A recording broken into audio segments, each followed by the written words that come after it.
Hi guys, welcome back to Clockwork and Noodles, the channel where Becca continues to break down the weekly anime. We have been breaking down the anime of winter 2021. We are so close to the end. It's actually getting quite sad now. It's also quite surprising how fast it's gone. I have to thank you guys so much for your continued support. I absolutely loved this season. This season's been full of surprises. Quickly, let's get the boring stuff out of the way. If you guys are not already, make sure you are subscribed to the channel. You have now got 2 days indeed, to find out what my top 3 anime of this season are. What have I crowned the king? Also, what am I watching for spring 2021? I have picked my anime. I've got the schedule. The main video goes up on the 20th. The schedule goes up on the 24th. Already all organized. Very proud of myself. So make sure you guys are subscribed so you don't miss anything. And if you have family for the first time, hello, welcome. It's great to see you. I hope you choose to become one of the Noodle Bowl. If you are not already, there is a Discord channel for you guys to hop over, get a notification whenever videos go up on the channel, allows you to stay in the loop. Last week's episode was great, and I was like, okay, fair enough, that's cool. But it wasn't enough to blow Dr. Stone right up in my books, and the pun's intended in this one. But this episode, I am not afraid to say that episode 10, Dr. Stone, season 2, this is my favourite episode of Dr. Stone season 2. This is my favourite episode. This episode was amazing. There is so much going on. Also quite proud of myself for figuring out who the bad guy would be for this episode. Oh, I thought he would be a bit longer. He might still be, so let's discuss it. We actually started with a recap episode, just in case you weren't sure what happened last week. Guys, we're on the penultimate episode, even though technically this episode felt like a finale. It could be, because next week's episode is called a prologue. So I don't know if it's going to be a recap episode. I'd be very sad if it is. And they've ended on this cliffhanger. This is one hell of a cliffhanger. I don't even remember how season 1 ended. I don't think it ended on a cliffhanger like this. So if anything, season 2 has ended on such a high note, if this is technically a final episode. Mirai is indeed to be revived. The name, I still can't get over the name. The fact that Mirai means future and she's going to be revived. The future's being revived. I still have to question Yuzuraha's very quick sewing. I'm sorry. That's the thing I've got an issue with, guys. You cannot sew that fast. But it is really nice to see the same old act being reused in this season, where Taiju is like, no, you can't revive a naked girl. I like it. It's a nice little wrap up for Taiju as well. Thing I think he says when it comes to this episode, because we kind of end up focused on about 4 different characters. So this is the last we see of Taiju, probably. I also had to question how quick Mirai actually gets unstoned. That feels bad. How quick Mirai actually becomes unfrozen from her stone state. It just feels really, really quick, but okay, fine. I'm with it because there's so much more I want to talk about this episode. I'll let it pass. It really does actually prove that this stuff really is just a miracle. It has actually done what science couldn't do in modern day, pre-7,000 year ago Japan. So she was always in that vegetative state. Science couldn't really do anything for her. She was just being kept alive. This liquid has done the one thing that science couldn't even do. I like the crack in the hair, and I like Dr. Stone for the cracks, and I like that as a look for the art style, that all the characters have these cracks in them, so you know who's been unfrozen and they are from the modern. I like the look of it. It's like a little star on her head, and I like the fact that it's on her hair. So if anything, it's kind of dyed her hair. If she grew it out long enough, she could probably cut it off if she wanted to. The star as well, absolutely like that star, because she is technically a star of hope. She is Tsukasa's hope. She's the one that Tsukasa was always fighting for. She is the star to him. I like that. This is the last time, indeed, we'll probably get to hear the OP if they actually skip the intro next episode, and generally do on final episodes. The OP really grew on me. I really like the OP. I didn't initially like it. There's not a lot going on in the actual video itself, but the song really grew on me. Really did like it. Hyoga moves so fast to replace the antagonist. I saw it last episode. There was a few foreshadowing moments with especially him getting abnormally excited over Dynamite. It's the way he kind of lures Mirai away with that shadow on his face.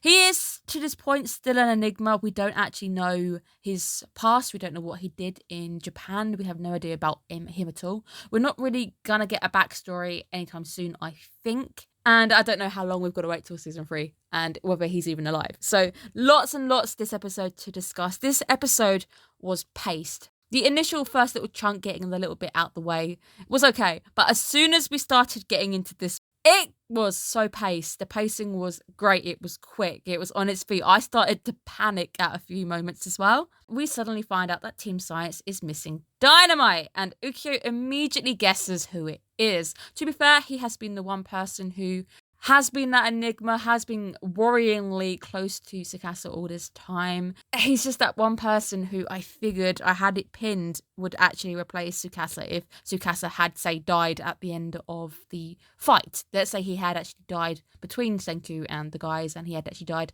I would have pinned it on Hyoga replacing him. To be fair, we kind of see that happening this episode as well.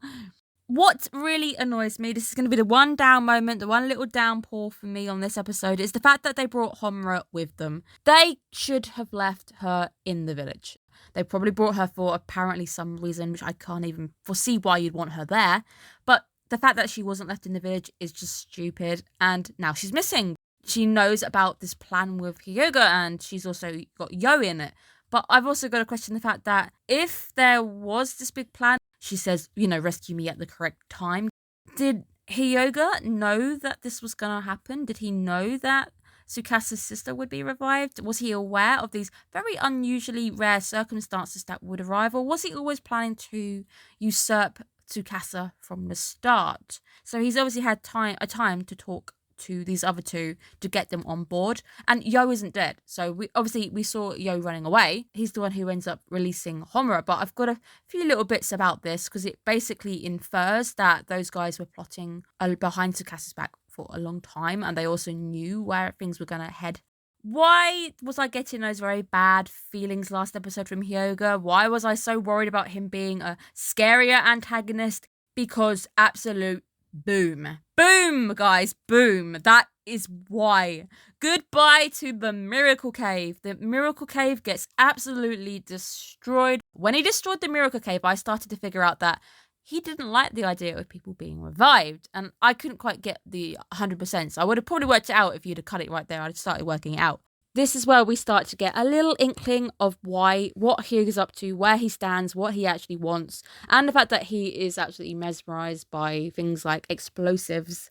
Hyoga acted on his own, so we can actually see that Tsukasa and Mirai technically were not aware of what's going to happen. I was really worried that Tsukasa would turn around and betray Senku after he'd saved his sister, but it just didn't fit. I was worried about it, but it also was something that I also knew wasn't going to happen, so it might have been a little concern of mine, but I kind of figured that they weren't going to reuse Tsukasa at this point as a villain. His arc has almost come full circle. He's got his sister back, the thing that he was fighting to protect. He's also kind of agreed to have this truce with Senku. So I kind of figured that they weren't in on it at all.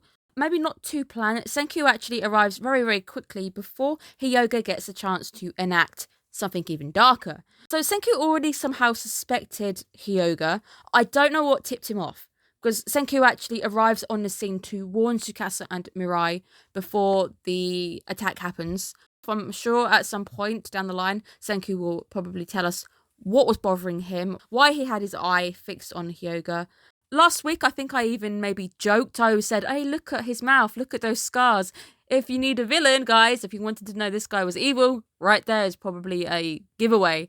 Sometimes I surprise myself with how good I am at guessing things. Hyoga's white hair actually make him quite a terrifying character to play the role that he's now taken on. The white hair means a cold, detached, sometimes unfeeling, and Hyoga is definitely showing us those unfeelings because he doesn't seem to value life in the same way that everybody else does. The way he acts as well, he's unable to see the implications of what it is that he believes in. He has got blue eyes. Blue eyes sometimes mean they're sad and lonely, but at the same time, they can be cold, they can be piercing, they can be unforgiving.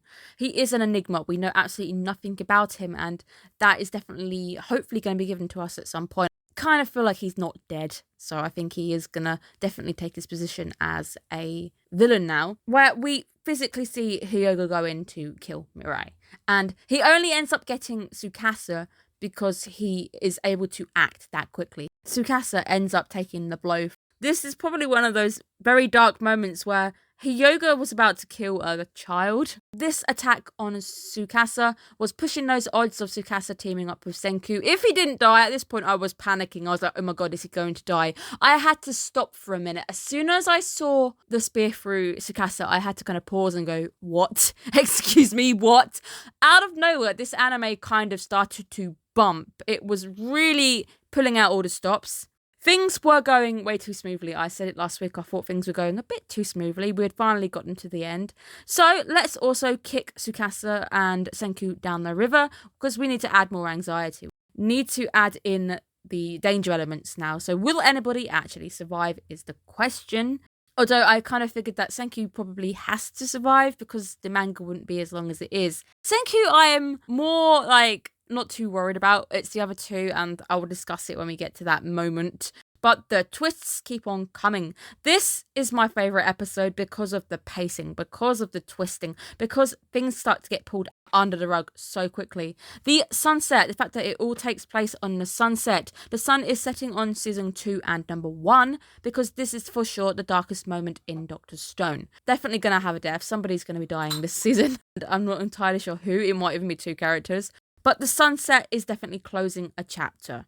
I figure that Tsukasa was the one who's got his head on the chopping block. But at the same time, it makes sense because his character arc is now done. He's seen his sister is back alive, he's come full circle, everything he was fighting for is filled, and he's finally kind of teamed up with Senku as well. It felt like if someone was going to die, it was going to be Tsukasa. Hyoga, Yo, and Homura seemingly grouping together as our antagonists for season 3. I think it's good enough to call Hyoga a villain at this point. Let it be known that I am annoyed the fact that Homura should technically not even be there. She should be back in her cage in the village. I'm really annoyed that they actually brought her with them. And I'm also kind of disappointed that Yo didn't reunite with Gen. I really wanted to see those two reunite because it seems like Gen actually knows Yo. He definitely has a bit more going on. And a moment for me, especially, Senku's hair is wet and down on his face. This is not a drill, guys. It is real. He looks like his dad at this moment. It's just one of those moments where I felt myself screaming. Senku's always had his hair up. Seeing it down is just like one of those oh my god moments. The moment where Senku admits that he's divorced, also kind of giving you that quick meme because I think it is the quickest marriage, quickest divorce in anime history. Just absolutely love it when he's like, oh no wait, I'm married. Oh wait, no I'm not. It's like, no, you called for a divorce, Senku. Well, let's talk about our new villain's motives, his goals, what he believes in. Hyoga wants and believes in natural selection. Not so natural if he's technically the one giving it a push, but he believes in a selection. Only the elites should technically be alive. Also note at this moment in time, Senku was holding and putting pressure on Tsukasa's wound, probably trying to eke out what he could with poor Tsukasa. I like that moment because it really is a moment of care that Senku is concerned for Tsukasa's health. Hyoga is essentially angry at Tsukasa for abandoning those morals, those goals. Gave me a bit more of a puzzle piece to understanding why the Miracle Cave was destroyed. So he's angry about the Miracle Cave in general because it's being used to bring back just anybody. So him wiping out the Miracle Cave, he tries to get Senku. He needs Senku. If he's able to torture or force Senku to just make the fluid for him, and there's no other source naturally in the world, he's the one who's now playing God. He's the one who can go, hey, you're allowed in this world.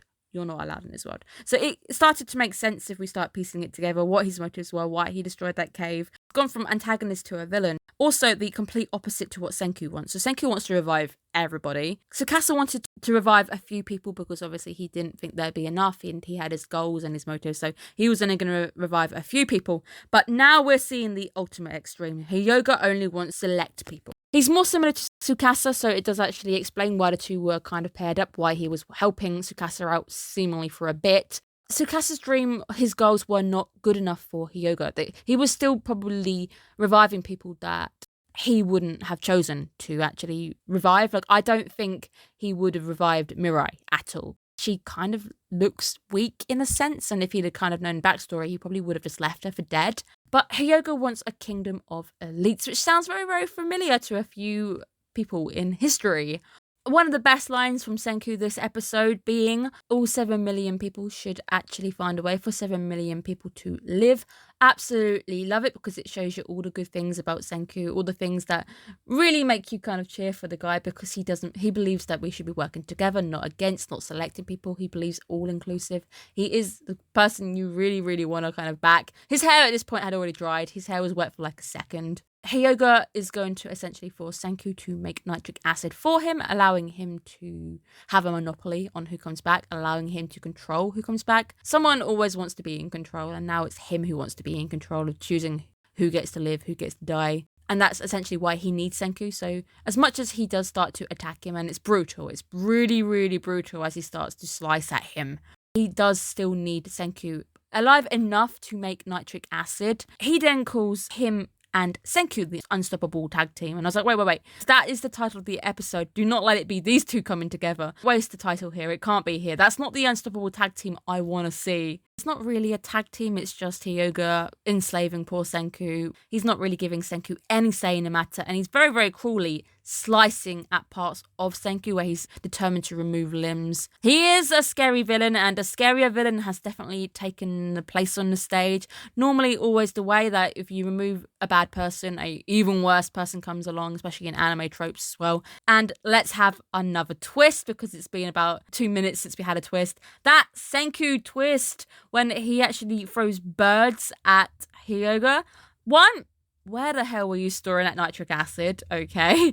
2, you've kind of wasted some of that very precious limited material now on birds, but at the same time, it does allow an amazing tag team, amazing punch from our boy Tsukasa. But my God, where were you hiding it? It's the fact that we actually saw Tsukasa giving Senku a little sign, but I think he kind of taps his ankle.